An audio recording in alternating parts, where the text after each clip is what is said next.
이 부활과 팬데믹 두 번째 시간으로 부활과 사랑이라는 제목으로 우리 하나님 말씀 함께 나누고자 합니다.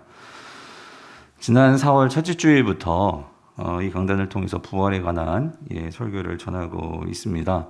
사실 저도 이번에 이 부활에 관한 설교가 이렇게 길어질 줄은 몰랐어요. 근데 부활에 관한 설교를 할 때마다 제 안에서 성령님께서 계속해서 이 부활에 관한 메시지를 계속 생각나게 하시고 주시는 것 같아요. 그래서 원래 오늘 마치려고 했었는데 하나 더 생각났어요. 그래서 다음 주까지 하고 마치려고 그렇게 계획을 하고 있는데요. 가만히 생각해 보니까 지난주에도 말씀드렸지만 이 코로나 팬데믹이 장기화 되면서요. 이 고통스럽고 답답한 현실, 저마다 위로와 이 해결책을 바라는데 무엇이 해결책일까? 분명한 것은 이 예수 그리스도의 이 죽으심과 부활, 이 의미가요, 이 절망과 한탄, 두려움과 염려 속에 살아가는 오늘 모든 사람들에게 그것만이 유일한 대안이고, 그것만이 우리를 살릴 수 있는 길이기에, 담임 목사님 제에게 하나님께서 그런 부담감을 계속 주시는 것 같아요. 그래서 이 시대에 참 위로가 필요한데, 그 위로를 전해라 하는 그런 마음을 주십니다. 그래서 특별히 우리 성도님들이 이 십자가의 그 의미, 이 부활의 의미를 저 여러분들이 먼저 그것을 알고 그래서 참 위로를 받고 그 위로를 가진 사람들의 모습을 여러분들이 가정에서, 직장에서, 학교에서, 세상에서 보일 때 세상 사람들이 우리에게 그 이유를 묻게 되고 그래서 결국 예수 그리스도가 세상 속에서 드러나게 되는 이 구원의 역사가 일어나게 될 줄 믿습니다. 그래서 지난주에 첫 번째 질문으로 이런 질문 들렸죠. 우리 인생의 고난과 절망의 때에 이 참 위로는 어디서 오는가? 그 답은 무엇입니까? 우리의 생사간의 유일한 위로 되시는 오직 예수 그리스도로부터임을 우리가 지난주에 나누었습니다. 그래서 여러분 고린도후서 1장 5절 말씀, 이것을 분명히 말씀해 주시죠. 우리 같이 한번 읽어볼게요. 시작. 그리스도의 고난이 우리에게 넘친 것 같이 우리가 받는 위로도 그리스도로 말미암아 넘치는도다. 자, 그래서 여러분 이 5절에서 지난주에 말씀드렸죠. 이 위로라는 것이 그 시작도 예수 그리스도시고 그 마지막도 예수 그리스도시다. 그래서 이 본문에서 이 앞에 있는 이 그리스도 고난이 우리의 위로의 첫 시작인데 아니 왜 고난이 그 위로의 시작일까? 그래서 여기서 이 예수 그리스도의 고난은 무엇이었죠? 구체적으로 십자가의 고난이었습니다. 성도님들, 예수 그리스도께서 십자가에서의 이 고난을 통해서 우리에게 주시는 이 위로가 무엇입니까? 그러니까 하나님은 결코 우리를 포기하지 않으신다는 위로죠. 즉 하나님은 저와 여러분을 어떤 조건으로서가 아니라 있는 모습 그대로 우리를 받아주시고 우리를 사랑하신다는 이 위로입니다. 이것은 달리 말하면 우리의 모든 죄가 다 용서되었다는 것이죠. 그러므로 더 이상 우리는 마귀와 사단의 지배에 끌려다니는 그런 존재들이 아니라 이 모든 것으로부터 벗어나서 하나님과 함께 할 수 있는 이 축복된 관계가 회복되었다라는 것입니다. 그러므로 우리는 언제든지 때를 따라 돕는 하나님의 은혜를 구할 수 있고요. 그리고 하나님의 인도와 보호를 받을 수 있는 그 특권을 받은 자들이 저와 여러분들이라는 것입니다. 특별히 예수님은 이런 관계 속에서 하나님을 우리의 하늘 아버지시다라고 분명하게 말씀을 하십니다. 여러분 마태복음 6장 25절 26절을 보면은요.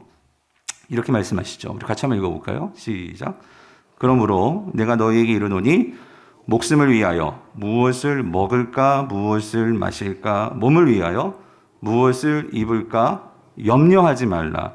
목숨이 음식보다 중하지 아니하며 몸이 의복보다 중하지 아니하냐. 공중의 새를 보라. 심지도 않고 거두지도 않고 창고에 모아들이도 아니하시는데 여기요. 너희 누구요? 하늘 아버지께서 기르시나니 너희는 이것들보다 어때요? 여기서 너희가 누구예요? 오늘 저와 여러분들이잖아요.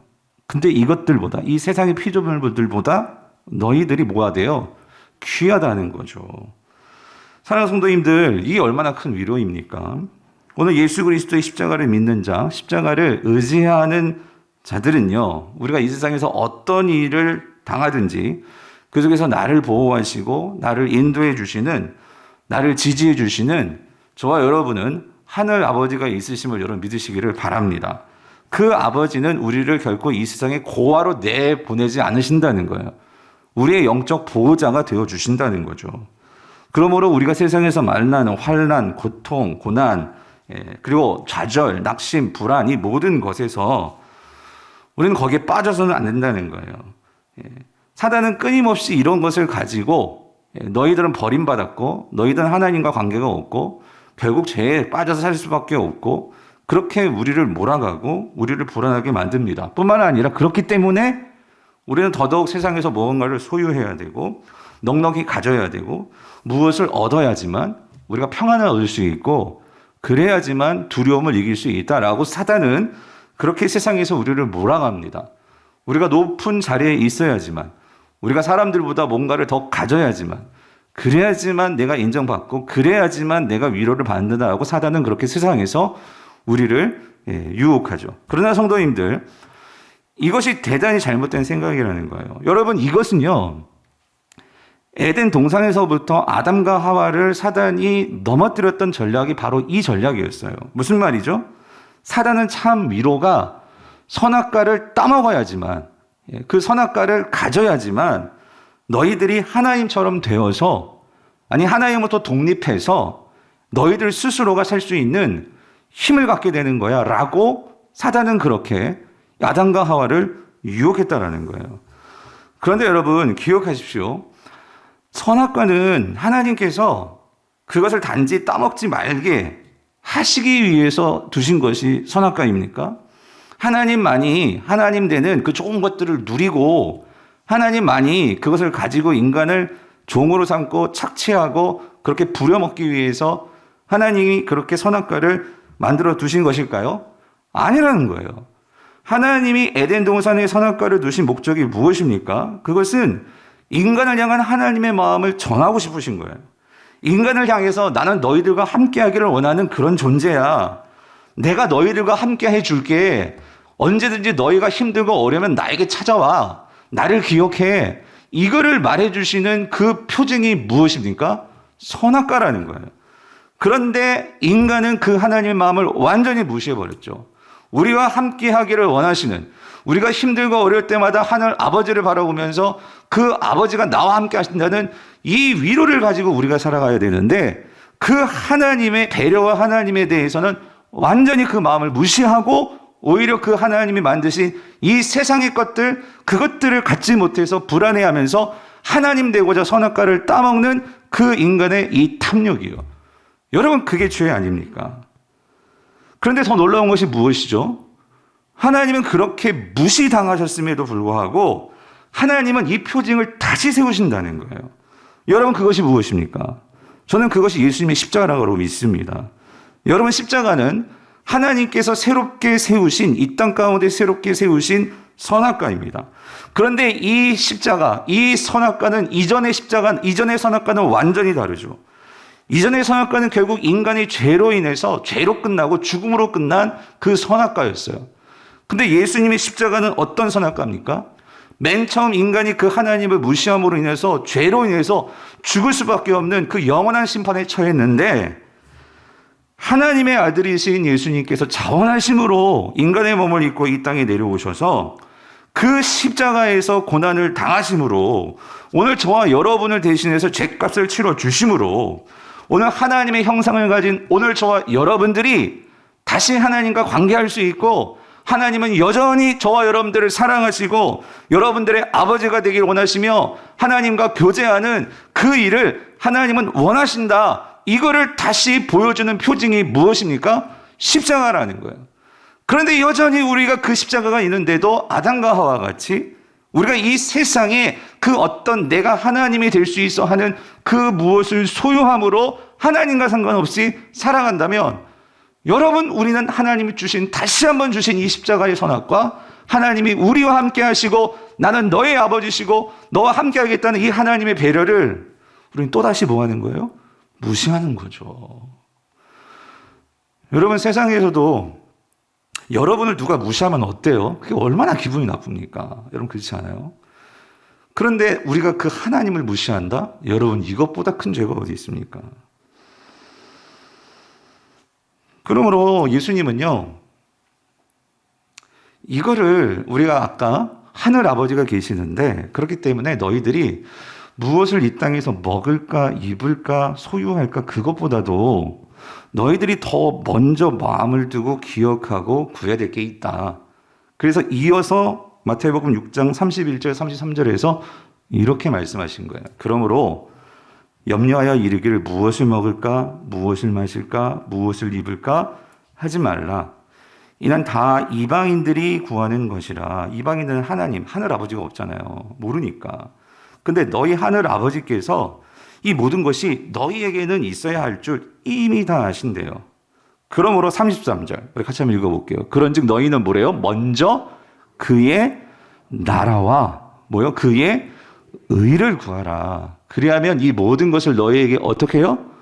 더하시리라 말씀하셨어요. 그럼 여러분, 이 말씀 우리 정말 너무 잘 아는 말씀인데, 여러분 여기서 그의 나라와 그의 의를 먼저 구해야 된다는 거예요. 여러분, 우리가 먹을 거 있어야 돼요. 입을 거 있어야죠.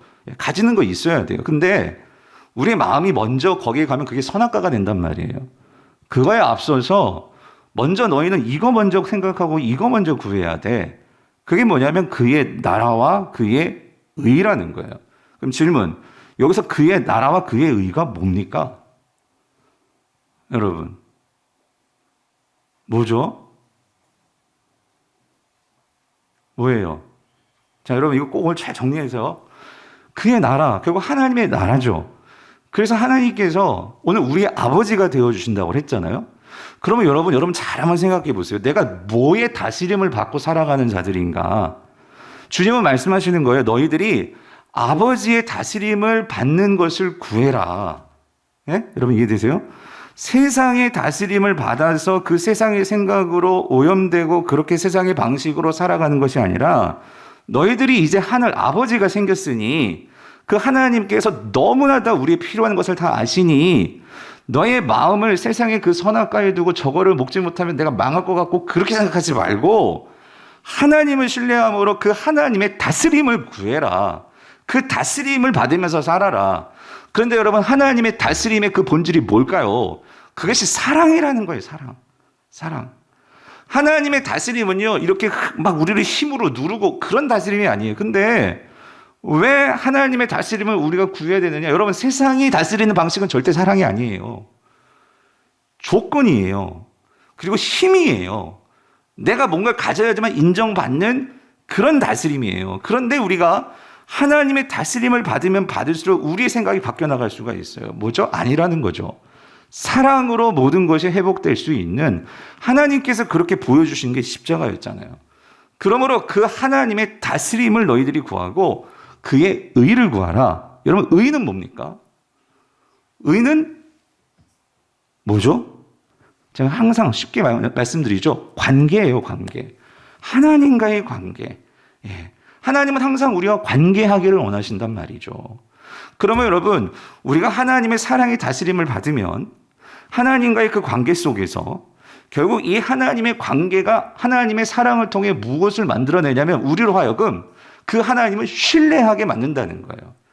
그러므로 여러분, 우리가 하나님을 사랑하고 또 하나님도 우리를 사랑하고 이런 관계가 되면 결국 우리가 하나님을 뭐 하게 된다고요? 신뢰하게 된단 말이에요. 내 상황이 힘들고 어렵지만 나는 하늘 아버지가 계셔. 그 하늘 아버지를 사랑하고 그 하나님 아버지를 나도 사랑하게 되면 결국 우리는요, 그 하나님을 신뢰하게 되고, 그 하나님을 신뢰하게 되면 지금 상황은 아무것도 없는 것 같고 힘들고 망할 것 같아. 그렇지만 아버지가 계시잖아? 나를 사랑하시는, 나는 그 아버지를 사랑하고, 그래서 그 아버지를 신뢰하게 되면 우리 안에 뭐가 생길까요? 소망이라는 거예요, 소망. 그래서 사도 바울이 말하는 거예요. 기독교의 가장 중요한 우리 핵심, 믿음, 소망, 사랑. 그런데 이 세 가지는 항상 있을 것인데 그 중에 제일은 뭐다? 여러분, 왜 그 중에 제일이 왜 사랑입니까? 이 모든 믿음과 소망이 나오는 그 베이스, 그 근본이 어디예요? 사랑에서 나온단 말이에요, 사랑. 내 사랑? 아니에요. 누구 사랑? 아버지의 사랑으로부터 나온단 말이에요. 그래서 사도 바울은 여러분 이거예요. 지난주에도 말씀드렸죠. 그가 어떻게, 여러분 우리 똑같은 인간이잖아요. 근데 환난 속에서 그는 좌절하지 않고 망하지 않고 그가 버텨내고 이겨내고 일어설 수 있었을까? 그는 십자가가 있었기 때문이라는 거예요. 모든 위로의 시작, 이 십자가. 예수 그리스도의 그 십자가의 그 고난. 즉 그 고난을 바라보면서 예수님이 나를 사랑하시는구나. 아버지께서 나를 사랑하시는구나. 이거를 통해서 그 십자가를 바라볼 때 나의 이 고난 동안 나도 그 십자가를 지고 인내하게 만들었고 감사하게 만들었고 그리고 오히려 소망하게 만드는 큰 위로가 되었다는 거죠. 여러분 그래서 고린도 후서 11장을 보면 얼마나 큰 고난 받은 줄 알아요? 사도 바울이 이렇게 나와요. 유대인들에게 40에서 하나 감한매를 5번이나 맞았고, 여러분 우리나라에도 기록에 보면 곤장 맞다가도 사람이 죽는데요. 그런데 이 40의 감한매를 5번씩이나 맞았어요.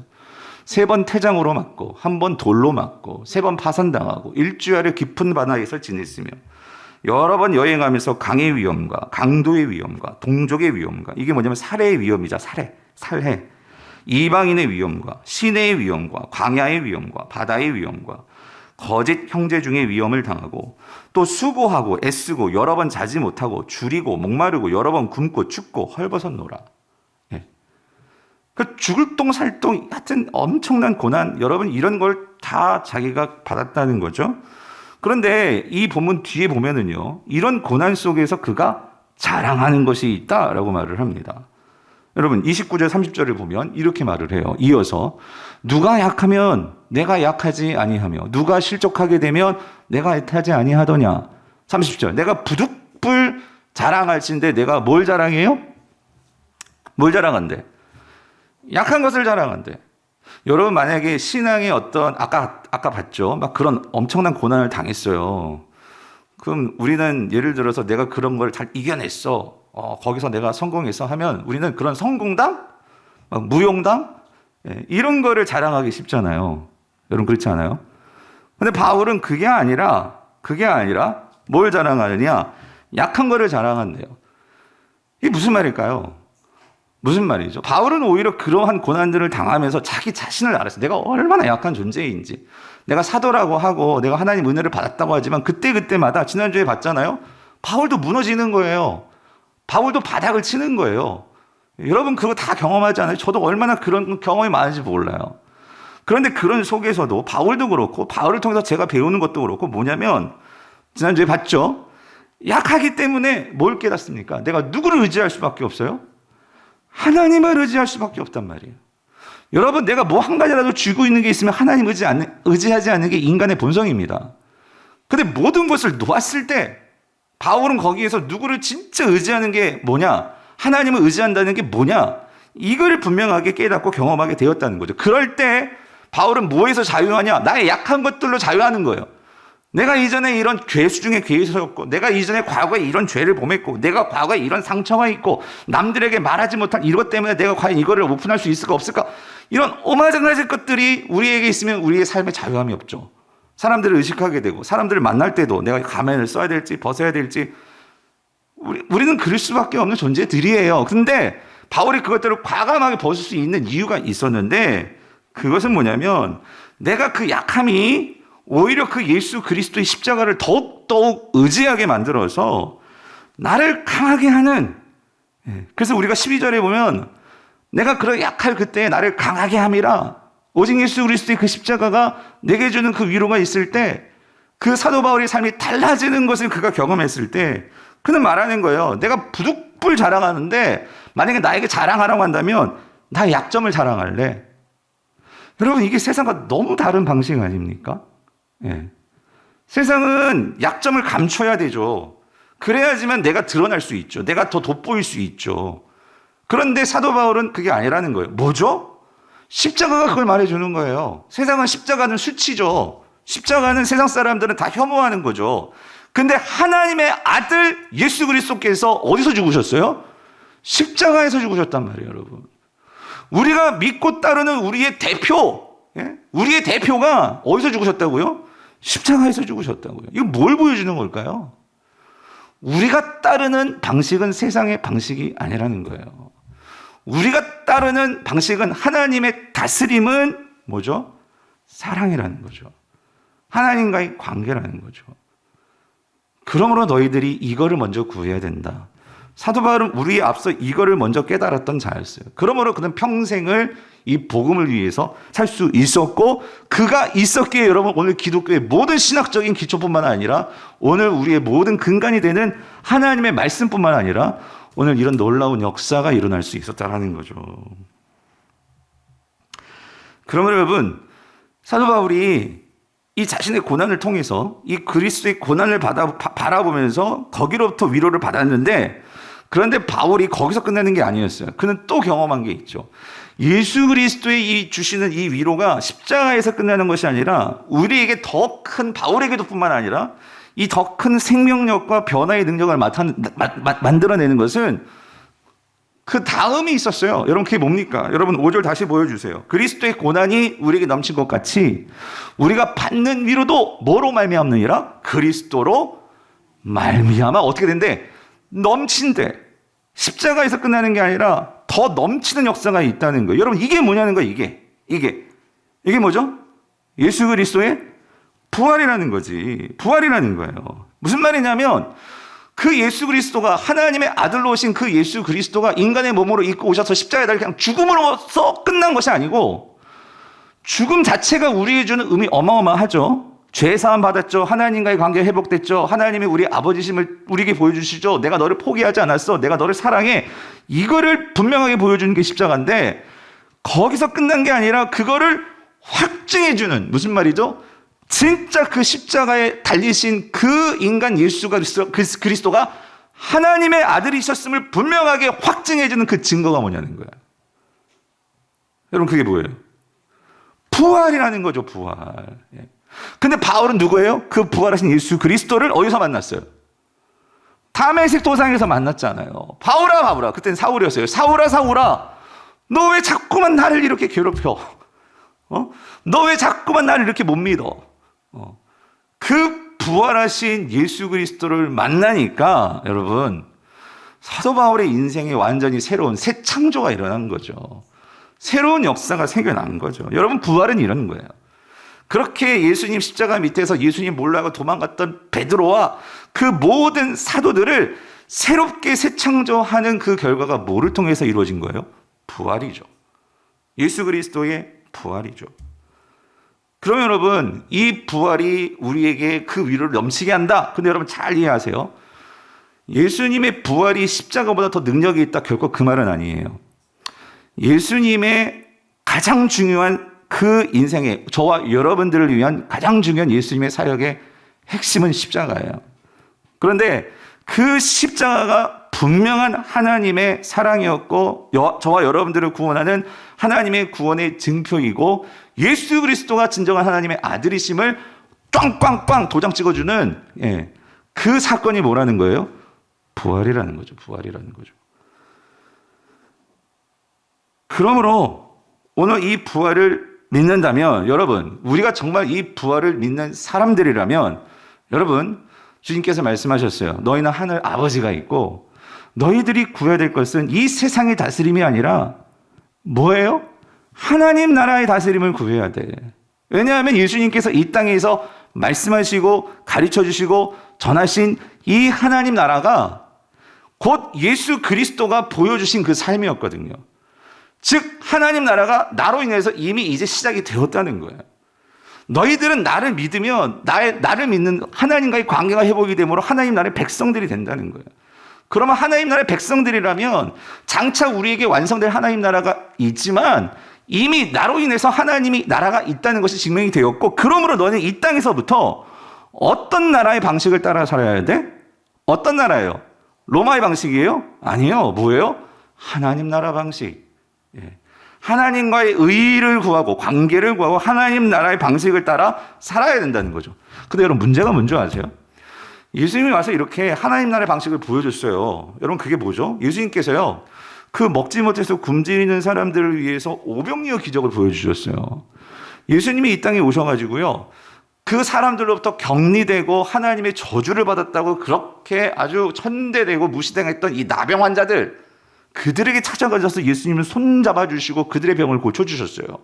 예수님은 로마의 앞잡이라고 그렇게 유대인들이 손가락질하고 그 증오했던 이 세리 삭개오, 아무도 그하고 밥 먹어주지 않았던 그 삭개오에게 찾아가가지고 그와 함께 밥 먹어주셨어요. 예수님은요, 죄송해요. 개 같은 존재라고 정말 이 유대인들이 무시했던 같은 동족인데도 이 사마리아 사람들. 그런데 그 사마리아 사람들 중에도 5번이나 결혼한 이 이웃녀, 그 사마리아 여인을 찾아가셔서 그에게 소망을 주셨던 분이 예수님이셨어요. 여러분, 예수님께서 왜 이렇게 하신 걸까요? 예수님께서 이 땅에서 살면서 왜 이런 일들을 보여주신 걸까요? 기적을 행하시고 이해되지 않는 일을 하시고 때로는 그 풍랑이나 바다를 잔잔케 하시고 이게 뭘 보여주시는 거죠? 심지어 예수님은 근데 여러분 십자가에 달렸어요. 십자가에 달리셨는데 여러분 로마 고인은 야 네가 하나님의 아들이 한번 내려가 봐 막 조롱을 합니다. 대제사장들과 이 서기관들도 야 네가 뭐 모든 사람들을 구원해? 그럼 너라도 한번 구원해봐. 십자가에 예수님 달려 계셨어요. 근데 예수님은 거기서 어떻게 하셨죠? 여러분 충분히 내려오실 수도 있죠. 충분히 자기를 구원하실 수도 있죠. 근데 예수님은 뭐래요 거기서? 아버지 저들이 자신의 죄를 모릅니다. 저들을 용서하여 주시옵소서. 그리고 다 이뤘다고 십자가에서 운명하신 거예요. 성도님들, 오늘 저와 여러분들이 이런 예수님을 봤어요. 만약에 그 당시에. 그러면 그 예수님에 대해서 여러분 어떤 생각이 드실 것 같아요? 여러분 가룟 유다가 왜 예수님을 배신했을까요? 여러분 생각해 보셨어요? 여러분 그 당시 유대인들, 아니 제자들도 마찬가지예요. 그들이 예수님을 향해서 바랬던 것은요, 예수님이 그렇게 먹지 못하는 자들에게 오병이어를 먹게 해주는 그 경제적인 능력, 그리고 예수님이 한 번 명하면 그 귀신 들린, 이 귀신 군대 들린 귀신들이 막 그 돼지 속에 들어와가지고 막 몇천 마리가 정말 물에 빠지는 이런 엄청난 역사, 그걸 가지고 사람들에게 떡을 주고 밥을 주고 경제적인 어떤 해방을 주고 로마로부터 그런 군사적인 어떤 압력 속에 있는 그런 우리를 해방시키셔서 우리 이 이스라엘을, 하나님 나라를 로마같이 큰 제국으로 만들어서, 그래서 우리도 한 자리 앉고, 베드로 너도 이쪽 앉고 이쪽 앉고 우리 한 자리씩 하고, 여러분 이게 그 당시 예수님을 향해서 가졌던 기대들이란 말이에요. 근데 여러분 이게 하나님 나라 방식인가요?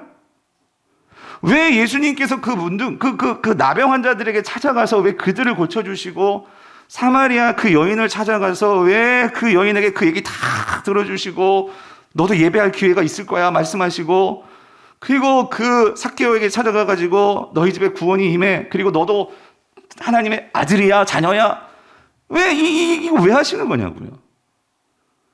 예수님이 보여주고자 하는 하나님 나라의 다스림의 방식은 사랑이었어요. 근데 여전히 제자들도 그렇고 유대인들도 그 예수님을 바라보면서 그들이 바랬던 것은 딴 데 있었죠. 무슨 방식?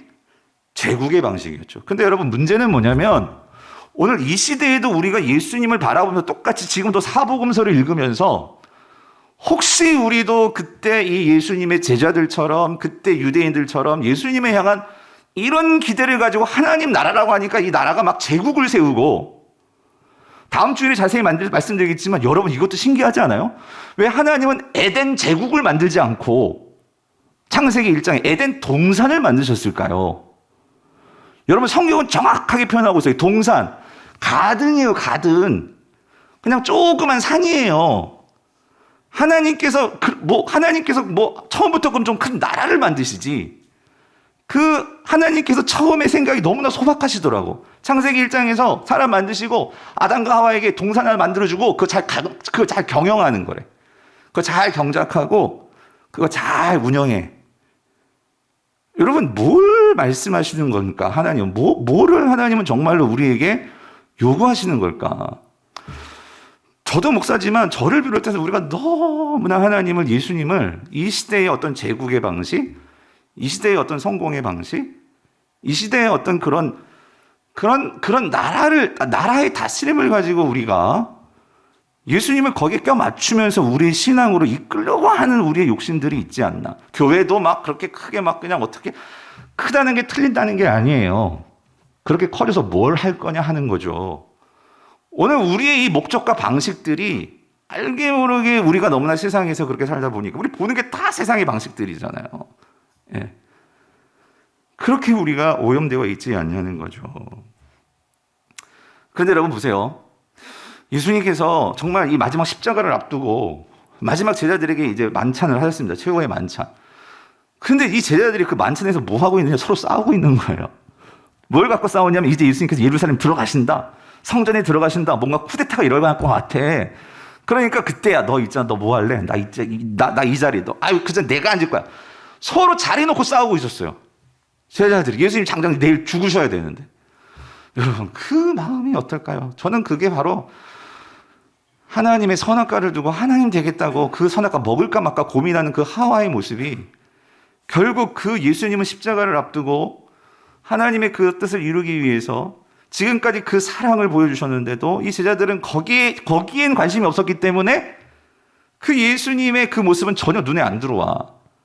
그러니까 서로 어떻게 하든지 그 상석, 높은 자리에 앉아서 너는 좌의정, 나는 영의정? 이거에만 관심이 있는 거잖아요. 근데 예수님께서 어떻게 하세요? 그렇게 싸우고 있는 제자들을 바라보면서 밖에 나가셔가지고 허리에 수건을 두르시고 세숫대에 물을 떠오셔가지고 뭐 하기 시작하시는 거예요? 한 명씩 발을 닦여주시는 거예요. 그리 나와서 거기에서 예수님께서 나의 계명이야 라고 하시면서 너희들이 이것 꼭 기억해야 돼 선포하신 계명이 있어요. 여러분 그 계명이 뭐죠? 요한복음 13장 34절 35절 이거 같이 한번 읽어볼게요. 시작. 새 계명을 너희에게 주노니 서로 사랑하라. 내가 너희를 사랑한 것 같이 너희도 서로 사랑하라. 너희가 서로 사랑하면 이로써 모든 사람이 너희가 뭔 줄 알아요? 하나님 나라 백성인 거 알 거다. 내 제자인 거 알 거다. 정말 내 제자인 것을 뭐로 아냐면 뭐로 안다고요? 서로 사랑하는 거. 여러분 이게 하나님 나라 방식이라는 거예요. 하나님 나라 방식. 그러니까 참 이게요. 이것도 참 인간의 무지 때문에 하나님께서 그렇게 택하셨다고 생각이 들어요. 뭐냐면 이 하나님 나라 하니까 나라다 생각하면 우리 뭔가 막 큰 제국이 돼야 될 것 같이 생각하잖아요. 우리나라가 막 부강해져야 되고 우리나라가 막 강해져야 되고 우리나라가 막 커져야 되고. 그러니까 인간이 하나님 나라의 방식 차라리 그냥 만약에 동산 하나님은 동산을 만들길 원해. 오히려 그랬으면 또 어땠을까 생각도 들어요. 근데 어찌됐든 하나님의 이 다스림 그 다스림은 서로 사랑을 통해서 드러나고 그럴 때 그 하나님 나라의 왕이 예수 그리스도인 것이 드러나고 너희들이 따르는 왕이 예수 그리스도인 것을 세상 사람들이 알게 될 거야. 그게 이 말씀이란 말이에요. 너희가 내 제자가 되리라. 그러므로 요한복음 14장 15절 너희가 나를 사랑하면 뭐래요? 나의 뭐예요? 이 계명이 뭐예요? 서로 사랑하라는 계명 이거를 지키라. 그래서 14장 21절 나의 계명을 지키는 자라야 뭐래요? 나를 사랑하는 자니. 나를 사랑하는 자는 내 아버지께도 뭘 받아요? 여러분 우리가 정말 하나님의 사랑을 그렇게 받기를 원하잖아요. 여러분 아멘이십니까? 그러면 여러분 이거 하면 돼요. 뭐 하면 돼요? 서로 사랑하면 되는 거예요. 근데 우리는 서로 사랑하지 않으면서 나는 하나님께 사랑을 받을 이게 무슨 일이라는 거죠. 예. 하나님의 통치 방식은 사랑인데 우리는 사랑을 원치 않고 어떤 힘을 가지고 뭔가 내가 더 높아져가지고 뭔가 이렇게 인정받고 내가 큰 소리 내고 막 이런 거는 원하는데 근데 여러분 이거 하나님과 전혀 상관이 없는 방식이란 말이죠. 서로 사랑하면 아버지께 사랑을 받을 것이요. 또 말씀하시죠. 나도 그를 뭐예요? 사랑하여 여기 그에게 나를 어떻게 한대? 나타내리라. 이 말은 뭐냐면 여러분 내가 누군가를 사랑할 때 여러분 속에서 누가 나타나냐면 예수님이 나타난단 말이에요. 아멘이십니까? 예수님과 내가 정말 하나가 되는 거예요. 그럴 때 여러분의 삶이 바뀌고 여러분의 상처가 치유되고 여러분의 생각이 바뀌고 여러분이 놀라운 역사가 일어난단 말이에요. 그에게 나를 나타내리라 이거란 말이에요. 결국 내가 예수님을 닮아간단 말이에요. 여러분 예수님을 닮아갈 때 여러분의 삶이 달라집니다. 근데 이 삶이 달라진다는 게 내가 예수님을 닮아가잖아요. 그게 어떻게 보여질까요? 내 주변 사람들이 달라진다는 거예요, 여러분. 내가 달라지면 여러분 결국 내 남편이 달라지고 자녀들이 달라진단 말이에요. 아멘이십니까? 예? 여러분 이게 하나님의 원리란 말이죠. 예.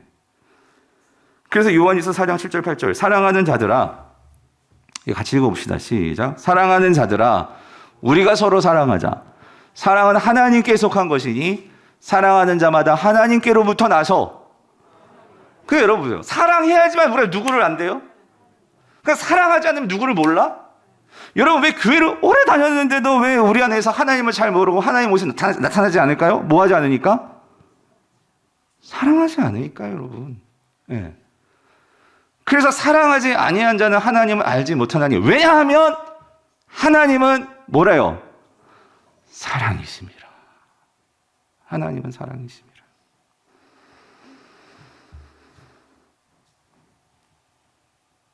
그래서 여러분 보세요.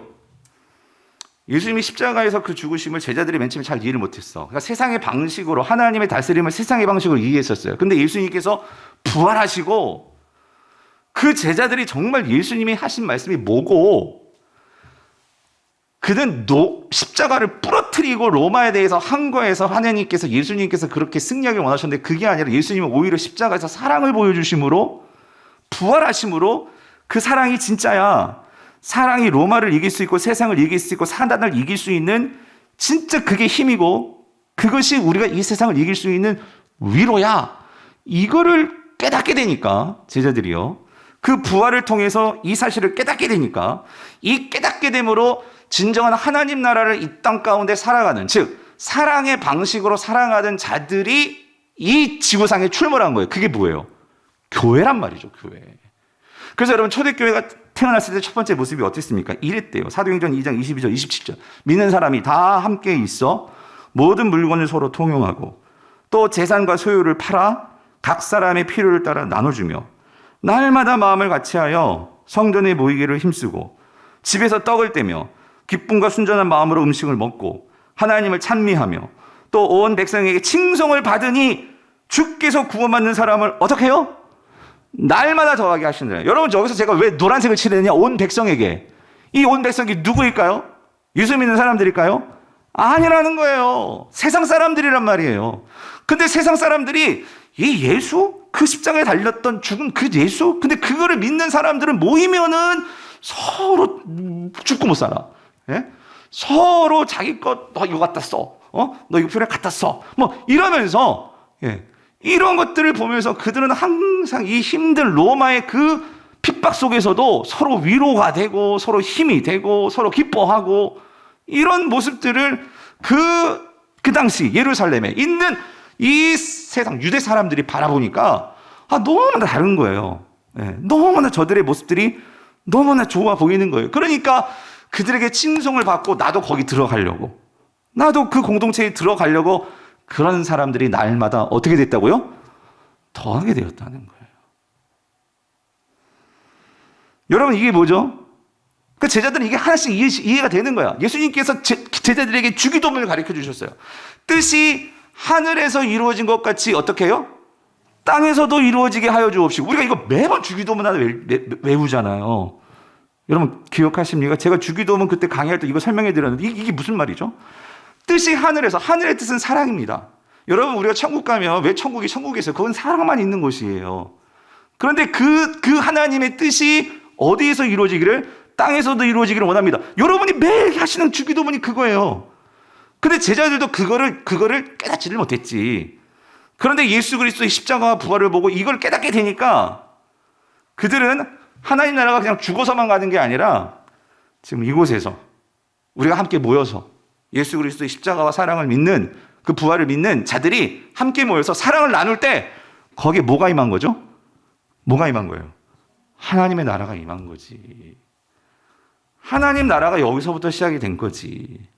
하나님 나라가 막 거창하게 막 그게 아니라요. 여러분 말씀드렸잖아요. 하나님은 에덴 동산. 결국은 하나님께서 아담과 하와에게 말씀하신 것은요, 너희들이 이제 땅을 정복하고 땅을 다스리라, 이게 막 그냥 제국 만들고 그게 아니라 너희들이 있는 곳 그곳에서 서로 사랑하고 서로 존중하고 서로 아껴주고 그런 정원 만들어라. 여러분들 뭐 저희 원로 목사님들도 그렇지만 여러분들 집에 가면 이렇게 아파트도 그렇고 작은 화단도 만들고, 예? 있죠? 잘 갖고 노셨더라고 보니까 신방 가면, 예? 그거 보면서 어때요? 기쁘죠? 그거 보면서 여러분 참 물 주고 막 잘 챙겨주고 하니까 어떤 분들은 거기서 노래도 불러주더라고. 예, 거기서 찬양도 불러주고. 그러니까 애들이 잘 자라. 햇볕 잘 방. 여러분 그게 동산인데 그게 뭐예요? 관심이고 사랑이잖아. 그렇지 않습니까? 저희 아들이 요즘 물고기를 키우고 있는데요. 난 너무 미스테리야.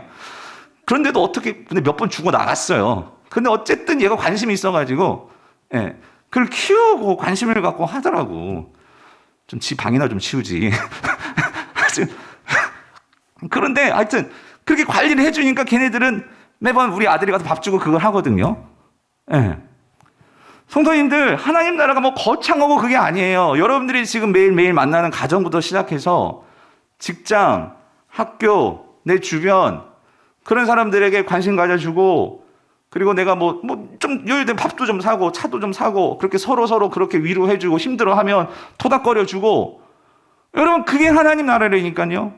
그렇게 우리가 살다가 하나님 나라 오기를 하나님은 원하신단 말이에요. 그게 오늘 우리의 사명이라는 거죠. 그래서 여러분 보세요. 오늘 요거 마지막 결론입니다. 여러분, 사도 바울이 그렇게 위로를 받았어요. 근데 사도 바울이 그렇게 위로를 받고 거기서 끝났을까요? 아니더라는 거예요. 여러분 오늘 본문 3절 4절 보세요. 찬송하리로다. 그는 우리 주 예수 그리스도의 하나님이시요 자비의 아버지시요 모든 위로의 하나님이시며, 이건 제가 어제까지 말씀드린 거잖아요. 근데 이렇게 나 위로 받았거든요. 그 위로의 하나님 내가 경험했거든요. 근데 왜 그렇게 내가 위로를 받았냐고. 4절 읽어보세요. 시작. 우리의 모든 환난 중에서 우리를 위로하사 우리로 하여금 하나님께 받는 위로로서 뭐예요? 모든 환난 중에 있는 자들을 능히 뭐하게? 위로하게 하시는 이시로다. 여러분 우리만 위로받고 입 싹 닫는 게 아니고, 하나님께서 저와 여러분들에게 하나님의 위로를 부어주시고 하나님께서 여러분들을 축복해 주시는 이유는 그거 갖고 뭐 하라고요? 또 다른 환난 당한 자들을 뭐 하라고? 위로하라고. 예? 오늘 우리 집사님들 기도하셨지만, 교회는 교회를, 성도는 성도를, 또 우리는 세상을, 누군가 고통당한 자들 그냥 입 닫고 눈 감으면 그게 아니고요. 우리가 그를 위로하게 하시기 위해서 하나님이 여러분들을 축복하시는 거고 교회를 축복하시는 거고. 이걸 뒤집으면 여러분들이 정말로 누군가를 위로하기 위해서 살아보십시오. 하나님이 분명히 축복하십니다. 아멘이십니까? 예? 하나님이 그런 자들을 축복하셔서 그런 자들을 통해서 영향력을 세상 가운데 보여주신단 말이죠. 그래서 여러분 고린도 후서 5장 바울이 이렇게 얘기해요. 우리가 많이 미쳤어도 하나님을 위한 것이요 정신이 온전하여도 너희를 위한 것이니 그리스도의 사랑이 우리를 강건하시노라. 그러니까 무슨 말이냐면 여러분, 사랑이 내 힘으로 절대 안 됩니다. 사랑의 시작은 하나님의 위로가 우리에게 흘러와야 돼요. 여러분, 이 사람은 내가 위로받을 힘도 없어. 그러니까 나는 누군가를 위로할 힘이 없어. 하나님은 그런 자들에게 막 위로하라 그렇게 하지 않으세요. 하나님 먼저 위로를 주신다고. 내가 위로를 받고, 그런데 그 위로의 힘으로 내가 계속해서 누군가를 위로할 때 그 위로가 더 확장되고 증폭이 되는 거지. 무슨 말인지 이해되세요? 그거예요. 그리스도의 사랑이 우리를 강건하시도다. 그러니까 여러분이 하나님의 위로와 은혜를 받을 수 있는 자리가 있으면 거기 가셔야 돼.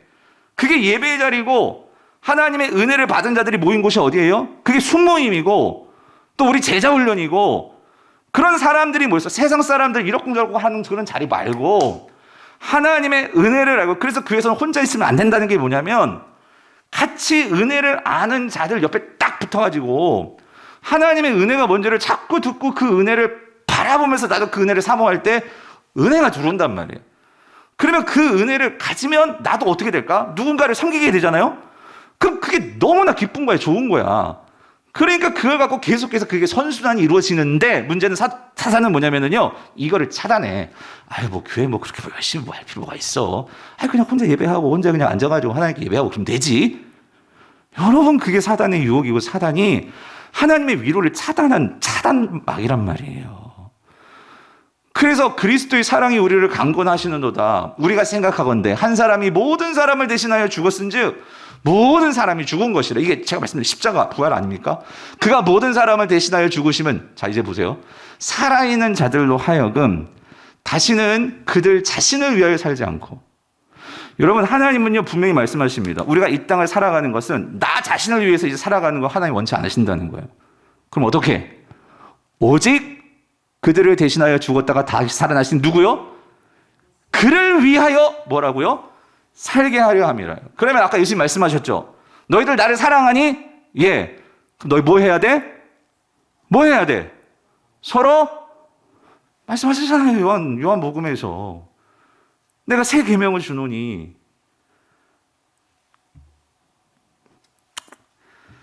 사랑하는 성도님들, 오늘 두 번째 질문이 뭐였냐면 코로나 팬데믹을 통해서 왜 하나님께서 이렇게 이 코로나를 장기화하실까? 여러분 왜 그러시는 것 같아요? 아까 우리 정말 집사님 압축해서 그 모든 내용들을 다 기도로 말씀해 주신 것 같아요.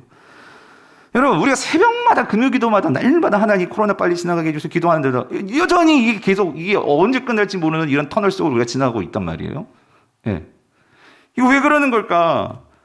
여러분 성도는 답을 가져야 한다고 말씀을 드렸어요.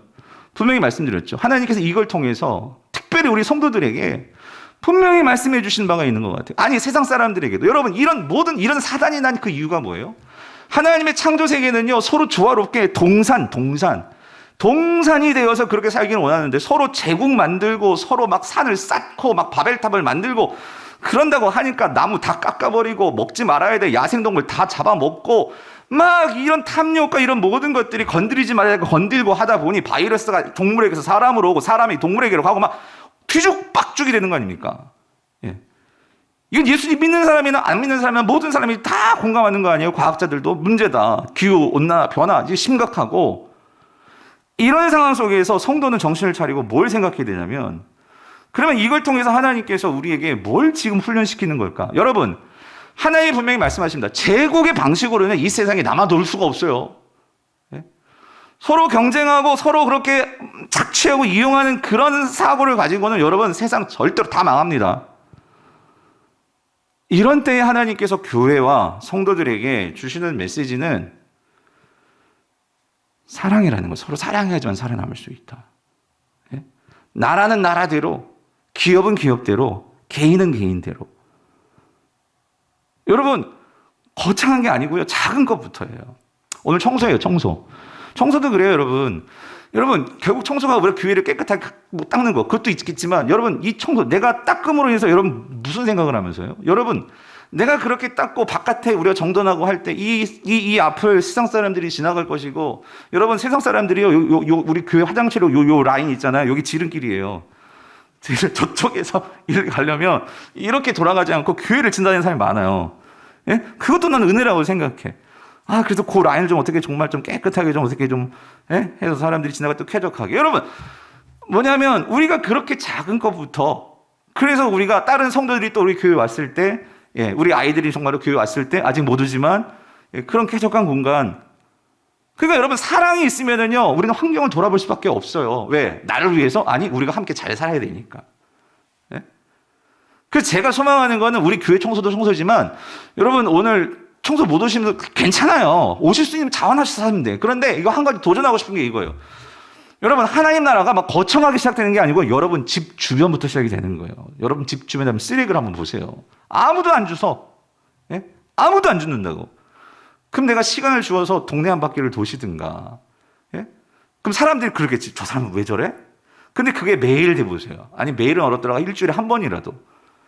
사람들이 그거에 대해서 관심 가질걸요? 저 사람이 누구지? 어느 교회 다니는데? 교회 다니는데? 교회 다니는 다르구나. 이게 되는 거지. 여러분, 하나님 나라를 막 머리띠 메고 막 그냥 투쟁한다고 그게 아니고요. 여러분, 직장 가가지고, 회사 가가지고, 내 주변의 동료 책상 내가 한번 버려주고, 치워주고, 여러분, 이거부터. 하나님 나라가 작은 것부터 그렇게 시작이 되는 거예요. 예수님은 그렇게 말씀하시고 하나님도 동산을 세우라고 동산, 에덴 동산 만들어라 했지 바벨탑 만들라고 말씀하지 않으셨거든요.